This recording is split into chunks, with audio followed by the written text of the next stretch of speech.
vu qu'on a une méthode générique grâce au théorème de caractérisation du rayon de convergence, qui est que si on trouve R, si R est tel que AN Z puissance n, la série des AN puissance n diverge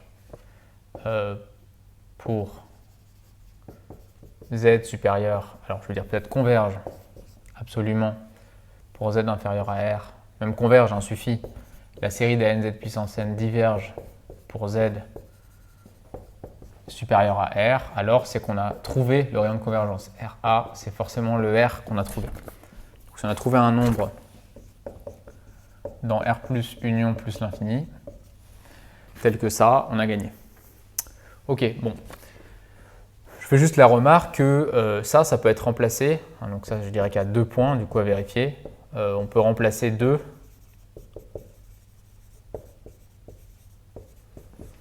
par trouver Z tel que qui est exactement de module R et tel que la série des ANZ puissance n diverge. Forcément, si vous faites ça, vous êtes en train de montrer qu'il n'est pas possible que le rayon de convergence... Alors, si vous avez montré le point 1, en fait, ce que vous avez montré, c'est que le rayon de convergence, il vaut au moins grand R. Et si vous établissez qu'il y a un Z de module exactement à grand R tel que la série diverge, c'est que le rayon de convergence ne peut pas être strictement supérieur à grand R. Parce que sinon, il devrait y avoir convergence pour le tel Z. Et donc, c'est que le rayon de convergence est exactement égal au grand R qu'on a trouvé. Donc, on peut remplacer 2 par ce que je pourrais appeler 2', par 2', qui est trouver Z tel que... Par exemple, on en a vu tout à l'heure, exemple, la série des Z puissance n sur n, là, même avec notre moins 1 puissance n, la série des moins 1 puissance n, Z puissance n sur n, on a vu qu'il y avait convergence absolue, convergence pour Z de module strictement inférieur à 1, et au lieu de faire le 2, on aurait pu faire le 2' et dire, on a déjà vu que la série des AN Z puissance n diverge converge pour Z en module strictement inférieur à 1, et de plus, et la série des moins 1 puissance n Z puissance n sur n diverge pour Z égale moins 1, qui est bien de module 1. Et donc, vous voyez que là, on a 1 et 2', et donc on peut conclure que de ces deux-là, on peut conclure que RA est égal à 1 ici. Voilà, donc ça, c'est pratique, ayez ça en tête. C'est souvent, très souvent comme ça qu'on procède, en fait. On montre que en fait, RA vaut au moins, que le rayon de convergence est au moins égal à 1, puis ensuite tu dis, ah oui, mais en fait, il vaut exactement 1 parce qu'on trouve un truc de module exactement égal à notre candidat pour le rayon de convergence, tel que la série diverge. Un autre exemple, par exemple la série des cosinus n, Z puissance n. Là, vous vérifiez que pour Z de module strictement inférieur à 1, vous faites simplement la majoration cosinus n Z puissance n qui est inférieur ou égal à Z puissance n. Donc par comparaison avec une série géométrique, la série des Z puissance n converge donc par théorème de comparaison, la série des cosinus n Z puissance n converge même absolument. Et puis ici, vous pouvez simplement prendre Z égale 1, par exemple. Pour Z égale 1, la série des cosinus n, Z puissance n diverge. Une manière de le dire, c'est que simplement la suite, donc pour Z égale 1, vous avez juste la suite cosinus n, et cette suite-là, elle ne tend même pas vers 0. Car cosinus n, la suite cosinus n ne tend pas vers 0. Voici un exemple de série entière de rayon de convergence égale 1. Ok, donc ça c'était une remarque. Maintenant, je voudrais en venir à comment les résultats que vous connaissez sur les séries numériques vous donnent des résultats de comparaison pour les séries entières. Donc comment on va faire ça? Et bien simplement, on va utiliser notamment les théorèmes de comparaison pour les séries positives, et d'autre part, on va utiliser le théorème, le critère de d'Alembert. Donc, on va commencer par les théorèmes de comparaison. Donc théorème de comparaison.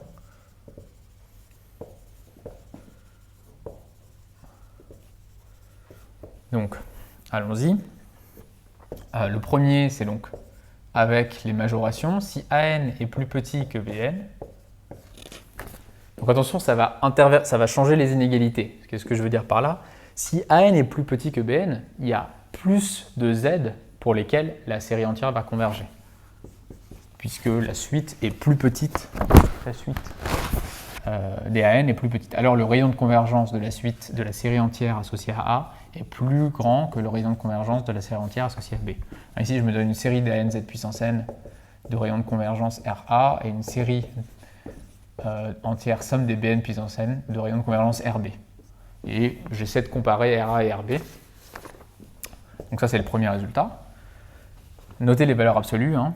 Pour tout n appartenant à n, si on a ça, pour tout n appartenant à n ou pour tout n appartenant à un certain rang. Deuxième point, si AN c'est un petit taux de Bn, là encore notez les valeurs absolues, j'en déduis que RA est plus grand que RB. Et troisième point, si AN équivaut à Bn, ça implique que les rayons de convergence sont les mêmes. Ça c'est bien pratique. Si vous avez deux suites qui sont équivalentes en valeur absolue, alors automatiquement RA est égal à RB. Alors, vous voyez, hein, c'est important pour toutes ces propriétés, on a les valeurs absolues. En fait, il y en a une hein, pour laquelle c'est superflu, c'est celle et celle-ci. Hein. Dire qu'une suite est une petite taux d'une autre, c'est pareil qu'on le mette ou sans les valeurs absolues. Si vous pouvez l'écrire sans les modules, c'est exactement pareil. Donc, preuve. C'est relativement facile de prouver ça. Donc ici, donc allons-y. Alors je peux même l'écrire comme ça en fait. Simplement, je vais noter, je vais donner un nom à grand A. C'est l'ensemble des modules de Z, enfin l'ensemble des réels positifs tels que la suite AN Z puissance n est bornée. Et pareil avec la suite Bn.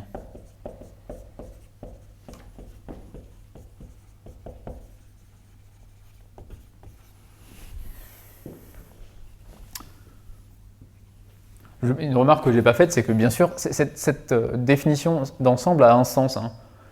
Parce que vous pourriez me dire, ah, mais peut-être qu'il y a deux Z qui ont le même module, pour lesquels il y a une suite AN Z puissance n qui est bornée, mais pour l'autre Z, là, la suite n'est pas bornée. Ça, c'est pas possible, hein, parce que quand vous prenez le module, ça tue la partie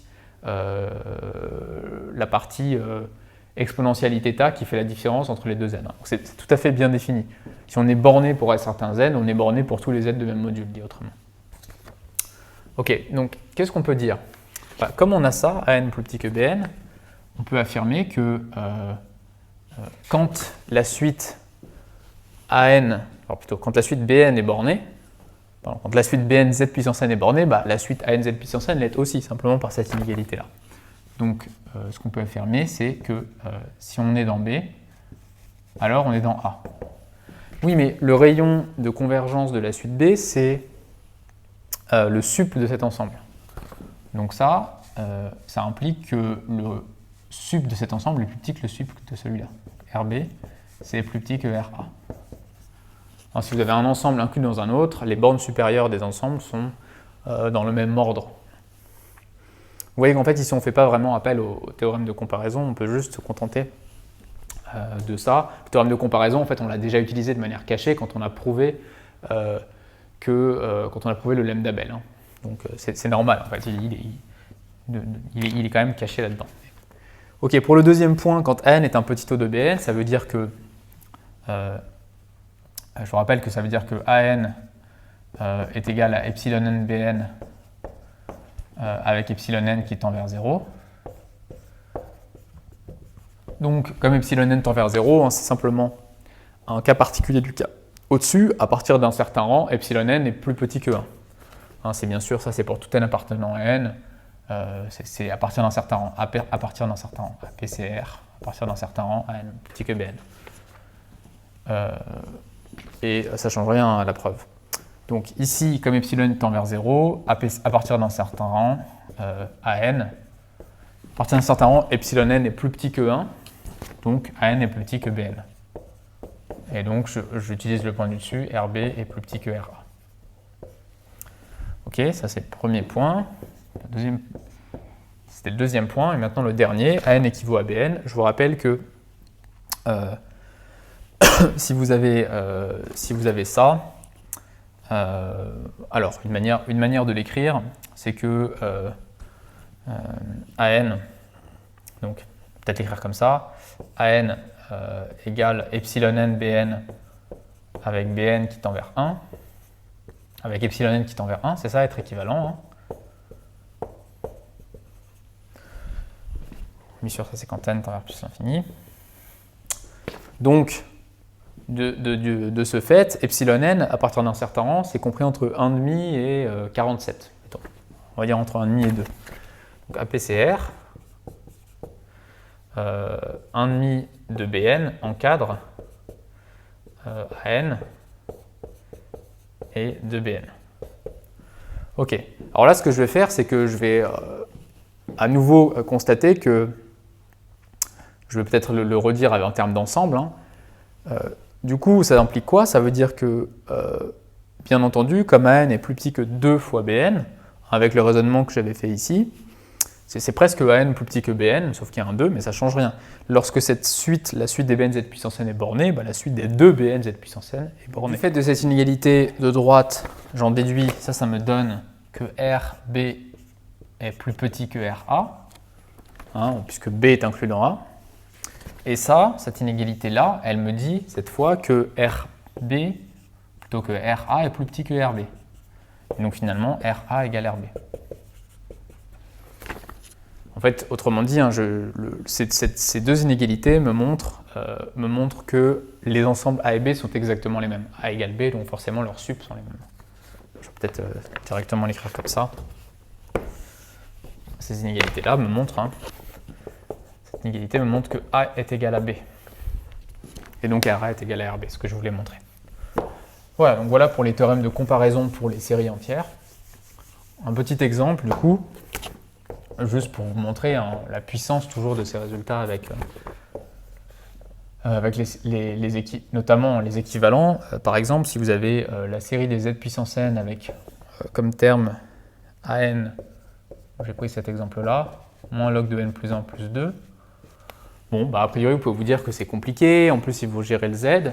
Vous voyez que grâce à ce type de critères, maintenant, vous en êtes à un stade où, finalement, vous oubliez z puissance n, vous allez avoir des informations sur le rayon de convergence, donc sur les z pour lesquels cette série converge, directement en regardant AN. Ici, AN, vous avez l'équivalent directement, AN, quand n tend vers plus l'infini, hein, pour n, clairement cette suite est positive au moins à partir d'un certain rang, et par croissance comparée, hein, le n carré l'emporte sur le reste. Ça c'est équivalent quand n tend vers plus l'infini à 1 sur n carré, et on a vu tout à l'heure que, si j'appelle ça Bn, on a vu que RB est égal à 1, donc RA est égal à 1. Ok, donc bien pratique, hein, vous avez une suite AN compliquée, vous en trouvez un équivalent plus simple au niveau de la valeur absolue, automatiquement vous avez l'égalité des rayons de convergence. Donc ça c'est très utile.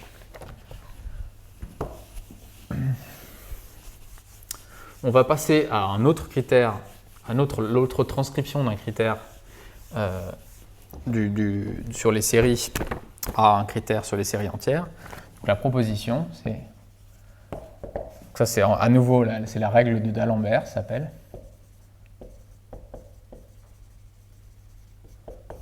Alors, si AN est différent de 0 à partir d'un certain rang, et le quotient AN plus 1 sur AN, attention, notez bien les valeurs absolues, tend vers L une limite donc quand n tend vers plus l'infini, tend vers L qui appartient à R plus union plus l'infini. Donc on autorise éventuellement ce quotient à tendre vers un réel, mais aussi vers plus l'infini. Alors, RA, le rayon de convergence de la série des ANZ puissance n, c'est 1 sur L. Alors il faut que j'explicite ce que ça signifie que 1 sur L, quand L vaut 0 et L vaut plus l'infini. Donc avec la convention, quand j'écris ça, ce que je sous-entends, c'est que bon, quand L est strictement positif et que c'est un réel, bon, voilà, c'est 1 sur L, il n'y a rien à dire. Et que 1 sur 0, j'entends plus l'infini, et 1 sur plus l'infini, ça vaut 0. Donc si n plus 1 sur n en valeur absolue, en module, tend vers 0, le rayon de convergence est infini. Et si n plus 1 sur n tend vers plus l'infini, le rayon de convergence vaut 0. Autrement dit, c'est pas très intéressant, la série entière, elle converge seulement en z égale 0. Je vous fais remarquer qu'il y a toujours convergence d'une série entière en z égale 0, puisque c'est la suite nulle, en fait, c'est la suite, il y a juste à 0, quoi. Alors, la preuve de ce résultat-là, preuve. Alors, bien sûr, je rappelle le critère de d'Alembert. Si j'ai un, une suite numérique et que je m'intéresse à sa convergence, si un plus 1 sur un tend vers, je vais appeler cette limite peut-être un peu différemment, je vais appeler ça vers une limite petit m qui appartient à R plus union plus l'infini.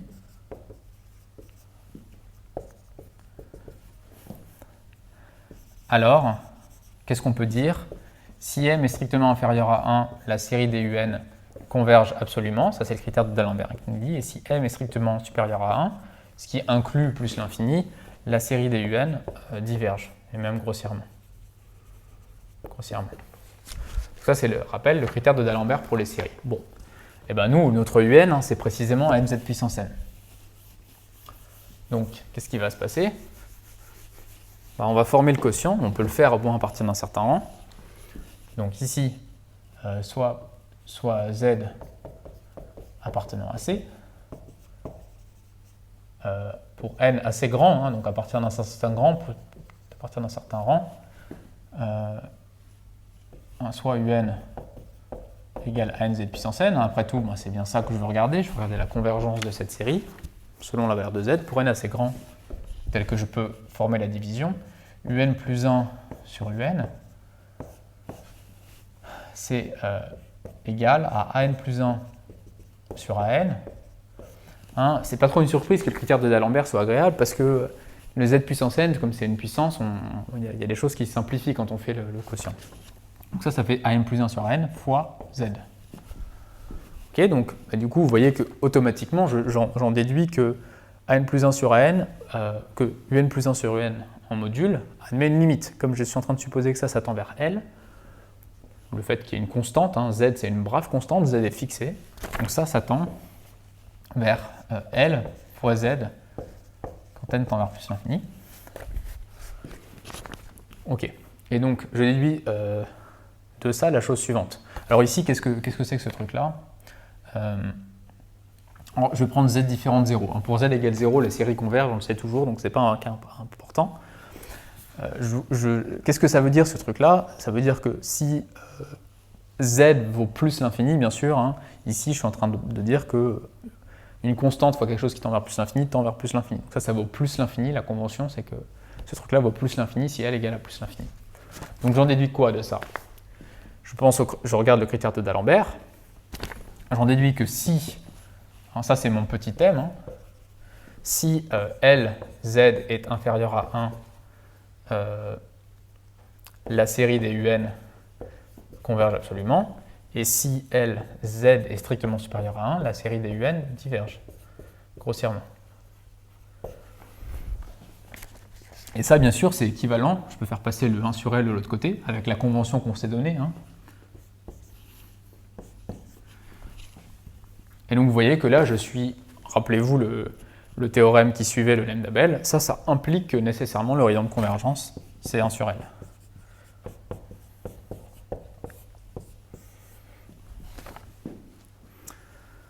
Ok. Donc voilà, la preuve, c'est vraiment une conséquence directe du critère de D'Alembert, parce que quand on fait un plus 1 sur un, on tombe sur précisément n plus 1 sur n fois le module de z. Ok, alors un exemple d'application de ce résultat-là. Donc encore un exemple, vous voyez, on va plus s'embêter avec le z, on va directement faire des manipulations sur an, comme pour les théorèmes de comparaison, pour essayer d'avoir des informations sur le rayon de convergence. Donc exemple, par exemple, si je regarde la série entière, série des moins 1 puissance n, n-1 sur n, z puissance n. Sous-entendu, bien sûr, le terme devant, pour n égale 0, on a 0 ici. Donc, ça, je peux faire le quotient, an plus 1 sur an. Vous vérifiez que ça fait simplement n sur n plus 1, et ça tend vers 1. Et donc, j'en déduis que RA est égal à 1. Donc, RA égale 1 par le critère de D'Alembert, la règle de D'Alembert. Je ne l'écris pas, mais bien sûr, la justification, c'est je l'écris une fois, par la règle de D'Alembert.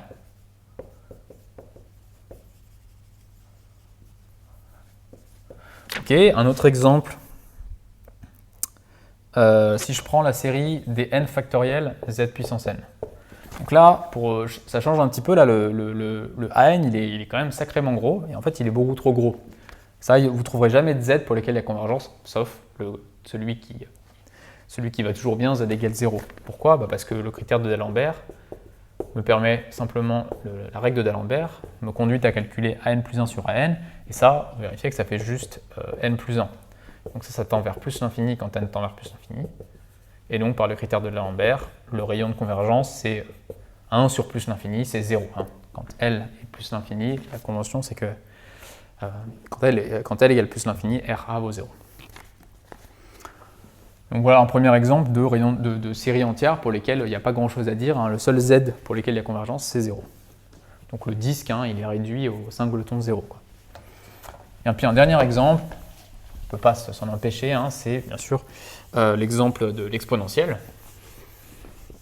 Pour l'exponentielle, il y a convergence pour n'importe quel z. La série des z puissance n sur n factoriel. Dans ce cas-là, an plus 1 sur an est égal à 1 sur n plus 1 tend vers 0 quand n tend vers plus l'infini. Et donc, le rayon de convergence est infini.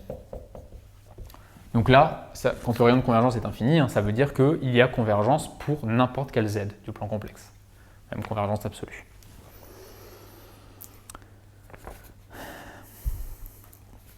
Ok, je voudrais finir par une remarque qui est hors programme, mais c'est une proposition.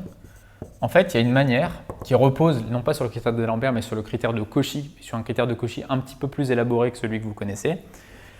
C'est une manière de calculer, remarque, on a une formule toujours valable pour le rayon de convergence. Alors, proposition, c'est la règle de Cauchy-Hadamard, c'est que le rayon de convergence, il est donné par quoi? Il est donné par 1 sur la limite supérieure. Donc a priori, vous n'avez peut-être jamais vu ça. Vous avez peut-être vu ça dans un cours sur les suites, sur une partie un petit peu hors programme ou qui n'est pas demandée explicitement, de la racine énième du module de n. Avec toujours la même convention. Si cette limite supérieure vaut plus l'infini, ce quotient veut dire 0. Et quand cette limite supérieure vaut 0, ce quotient veut dire plus l'infini. Donc je le donne à titre indicatif. Vous pourrez me dire, mais c'est terrible, finalement on a une formule, pourquoi on ne l'utilise pas? Explique-moi ce que c'est que la limite supérieure, et puis comme ça, c'est fini, les séries entières, j'ai une formule. Parce qu'en pratique,